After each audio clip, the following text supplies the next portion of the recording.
Hey there, welcome back to Tennille Talks. So, before I begin this reading, I want to say that the last reading that I posted about your ability to switch timelines and this one, I feel like the next few readings are going to be about exposure, about what was done to you, and possibly the reasons why you struggled. And specifically for this one, this is about you possibly struggling to build abundance. And so your relationship with money, your relationship with finances, and always being in this energy of juggling, right? Having just enough, but never really having what you need to grow. And I want you to know that was intentional. That is not because you lack anything. And if anything, it was because you have too much. So let me just start with the intro. So harvesting your financial security was done on a yearly cycle.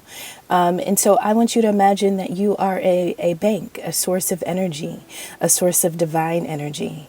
And every year, a large deposit was withdrawn. Now, periodically throughout the year, maybe you had slow leaks where you would kind of drip funds to the people that benefited from doing this to you. But nonetheless, there was always a time each year where a big reward or a big harvest was to take place. So let me talk about your courage really quickly. So we know about chakras. We know that they are wheels of energy, wheels of light. And so when all of our chakras are opened and aligned, they connect us to not only this life, but the past life.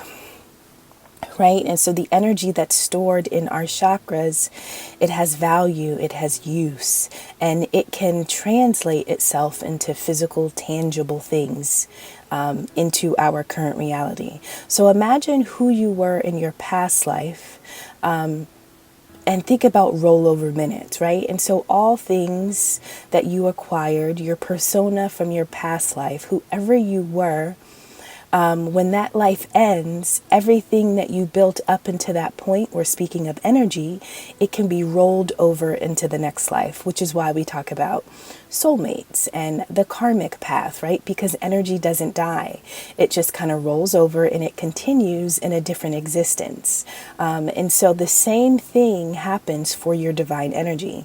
And so in your past life, I want you to know that you were a person of prestige. You were a person that had a platform, possibly some type of royalty, okay? Now, there are people maybe connected to your family, but obviously we know that there are groups and organizations that know how to decode a soul by way of your birth chart, your birth time, your birthday. They know how to decode what the sky looked like at the time of your birth in order to determine who you are and what you are bringing from one life into the next, okay? And so one of the things about you is your courage.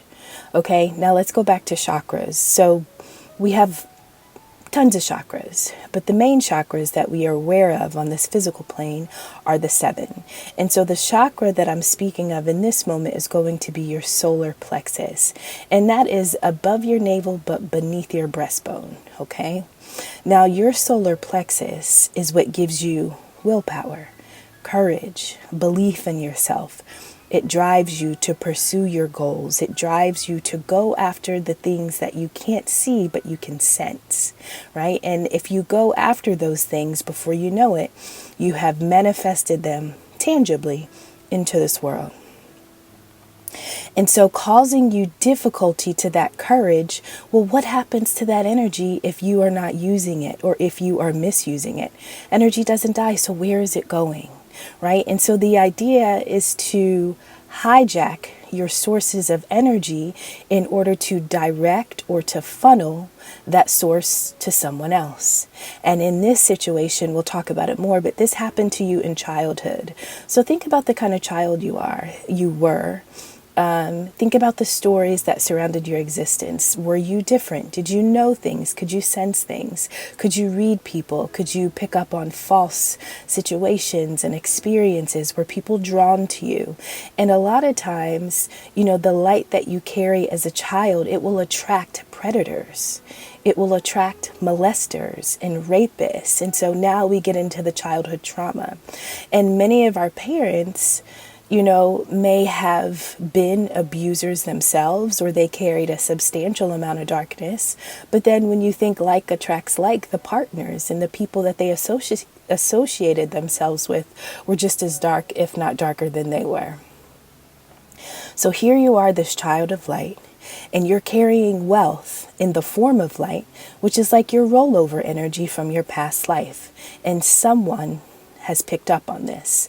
Someone or someones, in the event this is some type of entity, coven, or group that tracks and labels and targets, humans specifically for this reason, to capture the essence of who they were in their past life, which will never allow you to manifest, to grow, to nurture it, okay?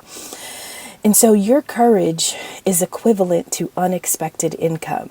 Right? Think about the currency exchange when you're going through an airport and you may have money from one country, but you want to get it in the currency of the current country that you're staying in, whatever that host country is. And so you have a light that you are carrying from a past life. And so these organizations or these people want to change the currency so that they can use it in your personal life well before you understand what you have and who you are. Okay, so your courage equals unexpected income. Your courage and your willpower are a divine life force. That is God, right? You have the power of God. You are a possession of God. And so your light is directly connected, or it's an essence of the Creator, which is why you have the ability to create. You are very fertile. And so there was a person, the most recent person, or this could have been happening your entire life. I want you to go back and think about your relationships and the type of people that were drawn to you. And I want you to consider that not everybody that came to you was necessarily just a random occurrence. I mean, coincidences in this existence, there is no such thing as a coincidence. Everything is divinely designed. And so even when people are sent to us to bring us harm, or to harvest, or to steal, or to rob from us, I mean, God has allowed it because in the end, it will elevate us, it will promote us, it will grow us, it will strengthen us. Obviously, as we're going through the situation, it does not feel good. But our benefit most times comes on the back end, right? The most recent person to enter your life or to approach you, possibly for love. And one of the reasons why we tend to attract wounded lovers is because if you are a healer or if you are a divine being, you naturally are going to draw in darkness and then convert that energy and then begin to heal them, right? So you have to open up yourself in order to do this. In order for you to walk in your divinity and to use it as you know, you have to open yourself up emotionally. And so a lot of times the people that come in deeply are disadvantaged because they don't know how to operate in their own energy in a way of integrity. And so here comes you, right? You enter the picture.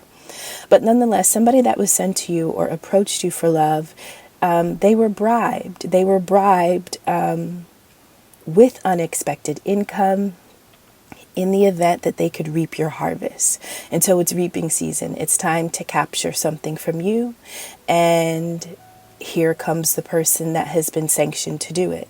So after this has happened, years and years and years, cycles and cycles and cycles, for you, you have grown spiritually, emotionally, psychologically, physically. You have grown in every way. And so as you grow, God can reveal things to you that, in the past, you would not have been able to handle. You would not have been able to see. But in this reading, you are coming up as the energy of the Queen of Swords.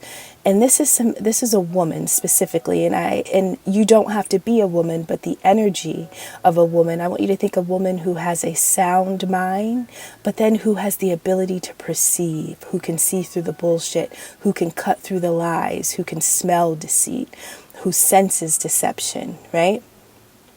And the Queen of Swords energy will look at your posture. They will listen to the vocabulary that you use. They will listen to the stories you tell. And they will hear how you are sharing or divulging your own story. And almost immediately they can tell what is a truth, what is a lie. But not only can they use your words and your posture and your body language, but they can just pick up and perceive on your own energy, right? And so you came up as a Queen of Swords for this last encounter, so you could see through it, and this was not going to be successful from the beginning, right? Because you perceived through the shit, you read through the plan, and you got the divine download of what was happening. So let me tell you, you have to be able to control your emotions and your tongue in order for God to give you downloads. And this is what I'm saying. When you carry information that not everybody carries, you have to know how to use it, when to use it, and you have to not abuse it. So you have to be able to control your tongue. Just because God has revealed something to you, it doesn't mean you speak about it. No, it is you are being shown something, and then you have to wait patiently to get guided on the next step to take. But this is not a situation where you start to reveal all the things you know, and you have to control your emotions, because some of the downloads that you receive are going to, they could drive you mad, right? They could drive you mad. And so God needs to make sure that you can control your mind, you can control your heart, and you can control your tongue. And when you start to practice self-control and you become emotionally balanced, you almost begin to go through levels of promotion where you can handle more information. You can see more things. You receive downloads. You don't have to be in a room with crooks to know that anybody stole anything, right? And so this is how the divine moves through those that carry the light of him or her. And so you're in the energy of this Queen of Swords. And so instantly you know what was happening. So your attacks, right? I'm just going to call these the harvesting of your energy as an attack. Your attacks were always supposed to cause you financial instability. And so here you are, a wealthy royal in your past life, and you're giving off the energy of a broke peasant in this life, right? You just can't hold on to money. You can't grow anything. Always juggling, never really being able to plant and grow anything. And I want you to know that that is not who you are. That is not what you are. There's no way that you can be a light being and be broke. There is no way. There is no way. And if that is your truth, I want you to know that there is a hidden hand controlling an aspect of your energy or your life that is manifesting that type of reality for you, but that is not your truth. That is not your existence. That is not your divine design, right? And so your past life persona was that of a seed of life. And so you had a prominent position where you were the seed. Any idea you had, any inspiration, anything that sparked inside of you could be manifested into monetary form. You were wealthy, you were creative, you were fertile, and you were always experiencing new financial beginnings, okay? And so during this life, someone knew that about you and targeted your past life perks very early on in life, right? And they caused you instability so that they could take your finances. And so this first begins with thought, right? And so if you are a divine being born into a poverty-stricken family or a single parent household, or right, so you are born into a community where money is scarce. And so that begins to shape your belief about you and what you can have and what you can't have. But before you get old enough and before you start to see what you're made of, the idea is to perpetuate those beliefs by taking everything you have. And so you have the ability to not only heal your bloodline with your light, but you can pull generations out of poverty because of the seeds of life that you possess.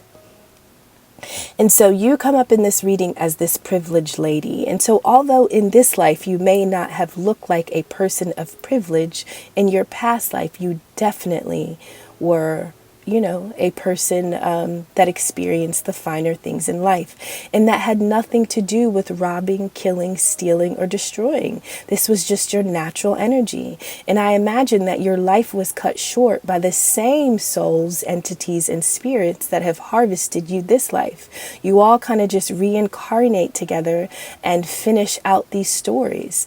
But the way it ended for you in your last life is not how the story was written in this one. And so, yes, you go through struggle, and yes, you go through hardships, but all of those struggles and all of those hardships start to awaken you to what you have inside of you. And so here you are with a clear mind, able to make decisions, able to remove your emotions out of a situation so that you can see shit for what it really is. You have the spirit of a page of pentacles. So a page of pentacles, imagine a little kid that gets $5 and they're just excited to just take over the world with this $5. Every time you get an idea or a spark or a download, your inner child goes mad, because you know what you can do with that idea and you know that it can grow. There is no doubt in you. And so you have the ability to trace those sparks, to chase those sparks, to make those ideas come to life, which is why the attack on your solar plexus is important, because you should have the spark, but never should you believe that you can make it turn into anything, right? And so the idea is to kill it. As soon as she gets an idea, we need to dead it. She needs to doubt herself. And so now you become your biggest critic. You become your own worst enemy, right? And so this is how power and energy that you naturally possess is turned against you. So the long-term reoccurring plan was to protest you and to make you feel inadequate. And others outside of you have been building financial opportunity and enterprises based on your past life abundance and your past life persona. And I want you to know this happened when you didn't even understand what life was. This has been since childhood. Can you imagine the recoil that's about to come? Can you imagine how wealthy you are going to be? Now that you know this, now that you have gotten to this place of clear-minded perception, and now that you know who you are and what you're capable of, that means all that shit has to flow back to you. Can you imagine what's coming? I mean, it's hurtful to think about what life has been, but God knows if you could have any ending, the ending that you're about to experience is the one that everybody would want, right? The seasons are changing. So you are showing up as the 9 of Pentacles. And so, the 10 of Pentacles is the largest financial card that you can have in the deck, the 10 of Pentacles.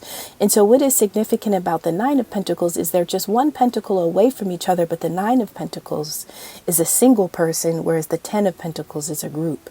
So that means you're only one away from amassing enough wealth that counts as 10 people, but as the 9, you've done it all on your own.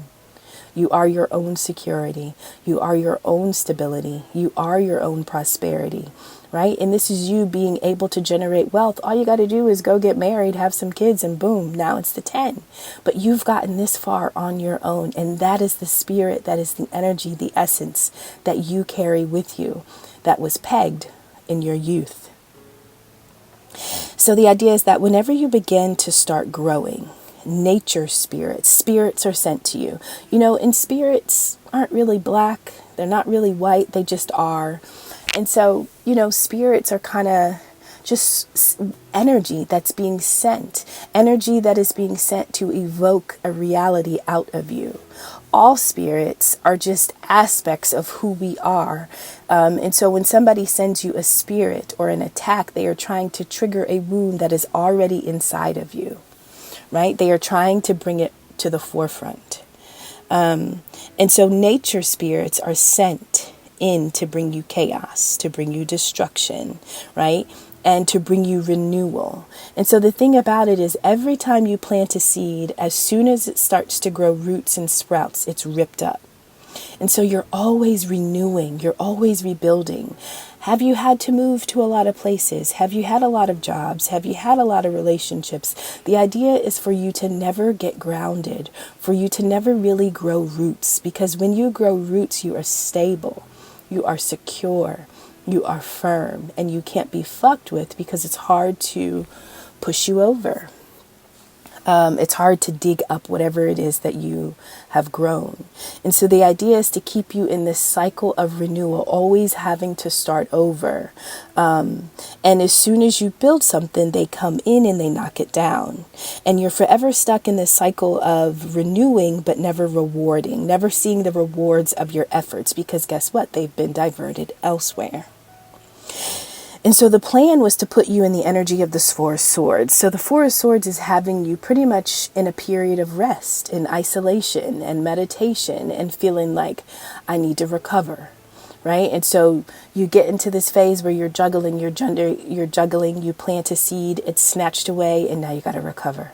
You go plant another seed, you try and build it, it's snatched away, now you got to recover. And like that is what it looks like. You're always going through a recovery phase, never ever making it to the reward. And so the people that are sent to you, the environments that you're in, the experiences that you endure are meant to change your momentum. They're meant to change your view. They're meant to change your energy flow. Right? And this is how you begin to protest yourself, because you will start to believe that this is just you. This is just your existence, not knowing that this is being done for you and to you. So there's an official person, a well-versed person in how to use these spirits, we'll call them nature spirits, right? And they know how to possess these spirits in order to offer you love. And this love offer that normally comes into you, whether it's a job you're excited about, a new place to live, you get all excited, right? Whether it's a relationship, you get all excited and it opens you up. And eventually the chaos and the destruction is what follows. And so your energy, when this happens to you, when it happened, because it is not a season that you will experience again, your energy would instantly switch from that Nine of Pentacles, fertile minded creature of prosperity, growth, creativity, and financial independence. You would immediately switch from that to the Nine of Swords, which is anxiety, fear, worry, grief, right? So all of a sudden you'd become doubtful of your path, doubtful of your journey, of your abilities, doubtful of your ideas. And you were supposed to receive messages from those spirits that would make you feel a loss of control, would make you feel overwhelmed and confused. You were to be paralyzed almost instantly about pursuing your goals and building your ideas. And so this false lover that was sent to you was essentially supposed to put you in that state. Now, the way they did it, it didn't matter. Maybe they were just supposed to destroy your view on love. Or if you thought, oh, this is a relationship I can grow, and you have all these ideas about where it's going to go. Well, this person knew all along that they were never there to grow what it is you deserve to have in your life, right? They're there to destroy the idea that you can even ever have or possess a love like this, right? And so this false lover was to put you in the energy of mental conflict. That's that Five of Swords energy. This is where you can't get out of your own head, right? You are your biggest opponent. You're your biggest op. You are in a mental war, and the war is with yourself. So relationships, people like this, they are supposed to bombard you with messages and feelings of failure, homelessness, grief, loss, regret. Okay? And so if that is the space you're in, because somebody has just come and destroyed you, how can you grow anything? Now it's time to renew again. And so the journey of your limiting beliefs was controlled, and it was controlled by somebody in the energy of the Hierophant. So the Hierophant is a person of authority, whether this is a single person, whether this is a group that holds some type of power, whether this is a person that is religious. Nonetheless, since your childhood, in your past, this, let's just call it an entity. This entity, all of your life, has been perpetuating the limiting beliefs that you have had about portable wealth, abundance, and finances. And all of the beliefs that were projected onto you because the experiences and the people that you were forced into, this was supposed to trigger those fears and those shadow energies. This was supposed to keep those alive. And this ultimately impacted what you believed about money, what you believed about wealth and finances, and how you connected to it, right? You were always supposed to live a life where you are juggling finances, never able to ground, right? You were never supposed to be abundant or be able to feel secure and stable. And I mean, it's tricky. It's making you, it's an illusion. It is an illusion. And so this is like a big play, and you don't realize that you're the main character, and everybody in the play with you is, they are well aware of how this script plays out, but maybe you don't know where it's going. You're just kind of in the dark, but this is your life. This is the play called life. And so being a divine being, being a light one, it means that the illusions that are cast upon you are supposed to convince you that you are anything but what you truly are. Right? And so the people that are sent to you are supposed to make you feel less than. You are supposed to be unloved. You are supposed to be rejected and neglected and disrespected and abandoned. Right? This is the energy of the side chick, right? Forever the side chick, never the wife. This is the energy of always being a third party, never being able to have anything of your own, always having to share, always needing to be the beggar, right? The borrower and not the lender. Like, this is what this is supposed to do to you in order to hide your divinity from you. Now, who is this Hierophant? This could be the group, the coven, the organization, a religious leader, or a family member that was connected to one of these outside entities that was approached or groomed or willing to sacrifice you if it meant that they would have some sort of gain. And so this entity has been invested in your life since you were a child. And whoever your soul has incarnated as in this life is a being of wealth, of promise, of abundance, financial security, creativity, prosperity, and independence. And if you didn't know that, you know it now. And so who are the people in your life that seem to get satisfaction out of your downfalls? Who likes to see you stumble? And sometimes the first people that offer to pick you up are the very people that made sure you were pushed down. Like, let's be clear. Sometimes they just want to have you close enough so that they can watch you struggle, so that they can make sure that you aren't gaining strength, so you can make sure that you'll never get your footing, right? The worst thing you could do is to get strong. The worst thing you could do is to see, is to know. The worst thing is that you cut people off. You actually develop boundaries. You start ignoring people. You start restricting your love, restricting your time, restricting your energy. You need to run yourself like you are a fort. And this is how you recoup your energy. This is how you get your shit back. This is how you start to repossess all the things that was taken. You cut everybody the fuck off until you figure out who is who. But nobody else matters until you are sure about who you are. Once you understand who you are, then you can decide who is worthy enough to come inside of your fort and go on this journey of life with you. But until then, fuck them all. I mean, that's my motto. And I know sometimes in our community, we hear family this and family that, and all you got is family. Fuck family. Because those are the people that are closest to you, that have the most access to you, that really perpetuate, and they will sell you first. They can't wait for somebody to come and ask for a barter or an exchange. And so like drop those beliefs about family and connections and people. Like you are a light one. There is one of you and there are not many of us, and every family may have one, but maybe not in the same generation, right? And so you have to realize that although you were born into a group of people, there is only one of you. There are not many of you that carry a certain amount of light. Everybody is not divine, right? Some people got about 500 more lifetimes to live before they come back with the power that you came into this one life with. Right? So like the beliefs that you got to take everybody with you. No, you don't. And you actually cannot. And so be mindful of the people that make you feel like they need you and you need them. Why? Why do I need you?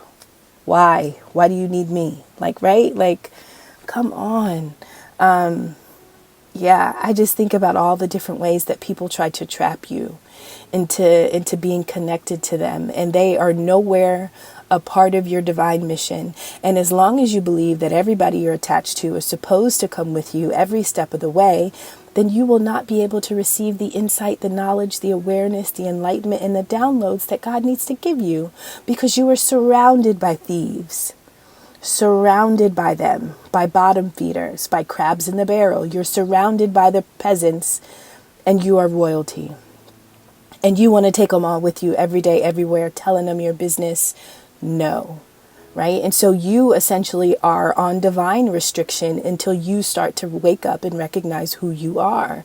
And there is a period, for divine beings, there is a period where you are in solitude. And that solitude is for your own protection, but it's also for your advancement, so that you can start to become that Queen of Swords, and you can see things, you can sense things, you can govern your emotions accordingly, so that nobody can come in and trigger you and turn you up and turn you down and turn you, right?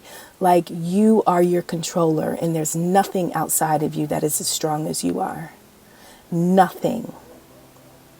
No one in this life is stronger than you when it comes to you. And so when people are successfully able to tamper with your energy, it is because you have not yet mastered yourself. And in order to master self, solitude is recommended. And so if you are a person that needs a big circle, or needs a big friend group or following, or you have to still be in contact with your friend from kindergarten and your friend from 10th grade and your friend, like, really? Everybody doesn't have to go with you. Everybody doesn't have to know the steps you're taking, right? And this is not being cold or icy, but this is like, are you going to walk the path or not? Do you really want this or not?